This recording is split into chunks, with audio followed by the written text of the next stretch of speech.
100 metres. And this a real test for Steve Cram. 5 starts this season, 5 wins, but this below his best distance, looking for speed work, and the opposition strong. The full lineup: Zerkowski, Poland on the inside, then Chris McGeorge, only 19, from Cockermouth in lane 2. Ferner, West Germany in 3, Rzeźniak of Poland in 4, Cram in 5, Willi Wulbeck, the talented West German, right on the outside. Away they go. Wulbeck, of course, the star athlete in this, and this is a real test of quality for Steve Cram. And Chris McGeorge, only 19, finished exams yesterday, and with a lot of support in the back straight that he's reaching now. The flag of Cumberland out there. He comes from Cockermouth, and his first full international best, having finished exams yesterday. Wulbeck going up on the outside, the Poles barging for position. Number 4, Rzeźniak. Steve Cram coming across, and Wulbeck joining him, and Wulbeck now makes the decisive break to take up the lead. Wulbeck leads West Germany. Chris McGeorge in 2nd place. 3rd, Rzeźniak. 4th up on the outside is Cram, out of trouble. 5 stepping on the curb. Number 2, Ferner. And right at the back at the moment, number 3, that's Zerkowski, who was 3rd in the 1500 last night and comes up on the outside. Wulbeck leading. McGeorge looking around to see where everyone is, and Cram's inexperience in the distance showing as they come to the valley. He's in totally the wrong place.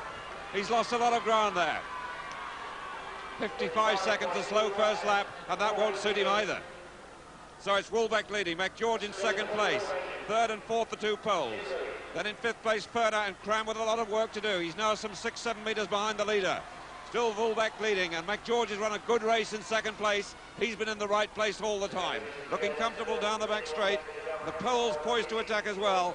Number 3 Zerkowski, number 4 Rzeźniak, and still Cram can't make it. It's Wulbeck leading, McGeorge right in the challenging position.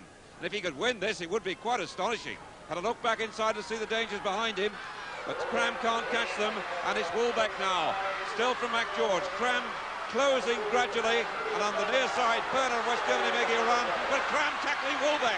Cram and Wulbeck together, and Wulbeck just as stronger. Sorry, it's McGeorge in 2nd place. I mixed him up with Cram, who was coming late. But McGeorge there, down the straight, really took on Wulbeck, and that was a fine run by the Cumbrian. The winning time, 1:48.5. Cram back in 4th place.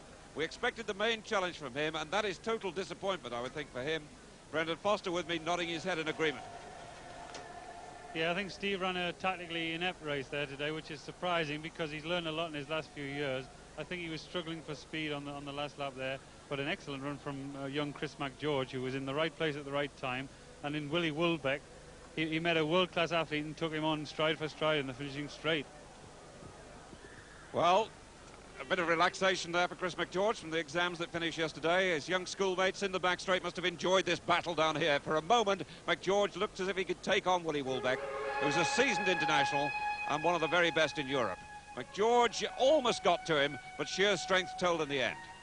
Wulbeck winning, McGeorge in 2nd place. He's a very nice mover, this boy, lovely leg action.